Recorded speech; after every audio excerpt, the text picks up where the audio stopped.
일생을 선교에 헌신하게 된 특별한 계기가 있다면 말씀해 주시기 바랍니다.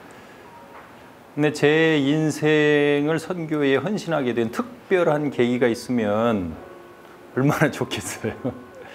이렇게 드라마틱하게 사람들에게 나는 이러한 일로 인해서 선교에 헌신하였습니다 이렇게 얘기할 수 있으면 참 좋은데, 사실 제가 선교사가 된 데는 그렇게 드라마틱한 경험은 없었어요. 그러나 하나님께서 나의 삶을 쭉 인도해 오신 과정을 봤을 때에 제가 영문도 모르고 영문과 입학을 하고, 그리고 계속해서 이 외국 사람들과 자주 만나고, 이상하게 외국 사람들과 만나는 기회가 많았어요, 저에게는. 제가 한국 사람들에게 말하는 건 상당히 두려워하는 사람입니다. 어렸을 때부터 이렇게 사람들 앞에 나서서 얘기한다거나 여러 사람 있는 곳에서 얘기하는 거 상당히 두려워하고 힘들어 했는데, 외국 사람들을 만나면 좀 부담이 적었던 것 같아요. 보통 한국 사람들이 외국 사람 만나면 좀 부담스럽고 이렇게 좀 꺼려하고 그런 때가 많았었는데, 저는 상대적으로 좀 외국 사람 만나면 좀 더 편안하고 자연스럽고 그런 일들이 많았어요. 군 생활할 때도 외국 사람들과 같이 하고, 또 대학 졸업 후에 취직을 했는데 또 외국계 회사에서 일을 했어요. 그리고 또 이제 뭐 시간적으로는 좀 뒤섞였지만 대학을 다니면서 필리핀에 뭐 한 열흘 정도 다녀올 수 있는 그런 기회도 있었고요. 그 주변에 있는 외국 사람들과 만남이 많고, 또 제가 부교육자로 있을 때에는 그 교회 근방에 있는 외국인 노동자들을 만나서 그분들에게 물었어요. 우리 교회가 어떻게 해주면 좋겠느냐, 뭘 도와주면 좋겠느냐라고 물었을 때에 한글을 좀 가르쳐 줬으면 좋겠다, 그런 응답을, 그런 대답을 들었어요. 그래서 그 교회에서 토요일 저녁에 외국인 노동자를 위한 한글 학교, 한국어 교실, 그런 모임도 운영하면서, 그러면서 이제 제 마음속에 선교사로 살아가는 것도 하나님께서 나를 부르신 하나의 부름이 아닐까, 그런 생각을 했죠. 직접적으로 선교와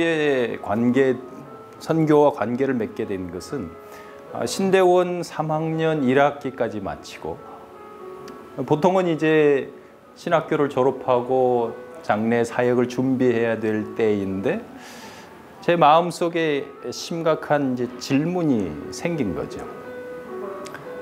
내가 한국에서 목회를 할 것인가, 아니면 하나님께서 나를 부르신 곳이 어딜까? 그런 고민을 하다가 그때 이제 신대원에서 견습 선교사, 그때는 이제 단기 선교사라고 불렀죠.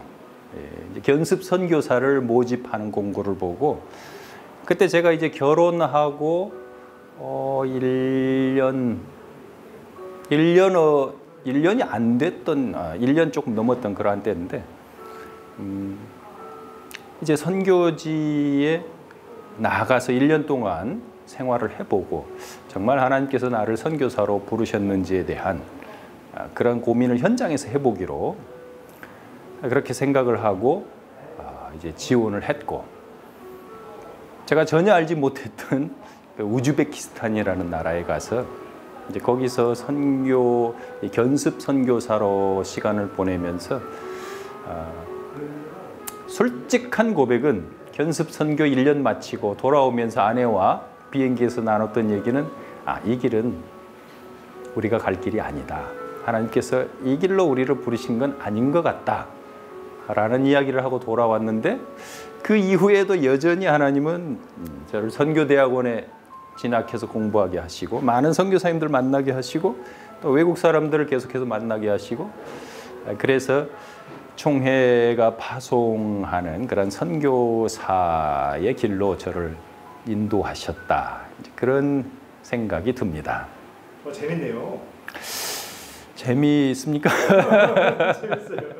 오케이.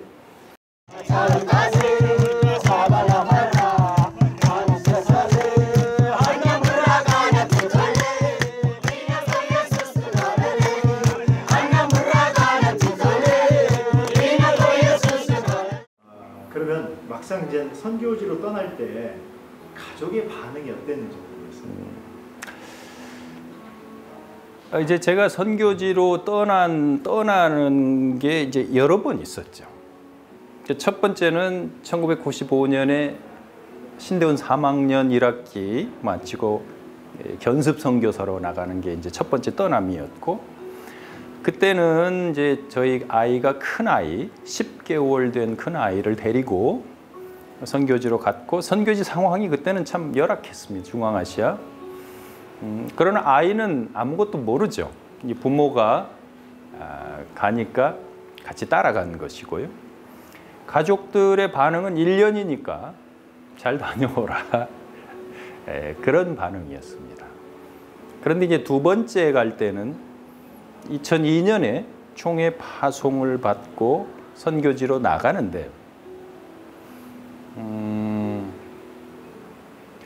그때는 이제 자녀가 둘이 더 태어나서 아이가 3명이었어요.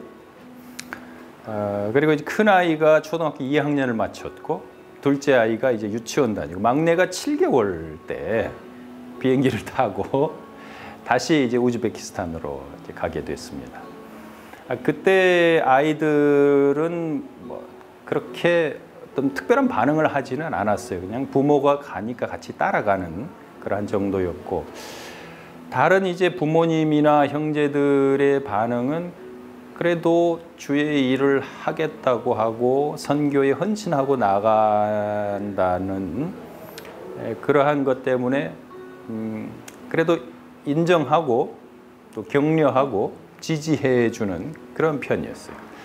그런데 이제 첫 번째 안식년을 마치고 다시 이제 두 번째 텀을 시작할 때는, 제가 그때 이제 미국에서 안식년 1년을 마치는 그 기간 동안에 처음 저를 후원했던 교회와 이제 한 텀 약정이 끝나고 이제 후원이 중단이 되고, 그리고 미국에서 주 후원 교회가 없는 상황에서 또 2008년 그 금융 위기가 있는 그러한 때에도 하나님의 은혜로 시간들을 잘 보냈고, 그러나 많은 사람들이 반대하는, 미국에 오기가 어려운데 가족이 다 왔으면, 또 아이들이 중학교 졸업하고 초등학교 졸업하고 초등학교 들어가는 그 정도 나이면 그냥 눌러 앉아라, 여기 있는 게 좋다, 그렇게 이야기하는데, 주후원 교회도 없이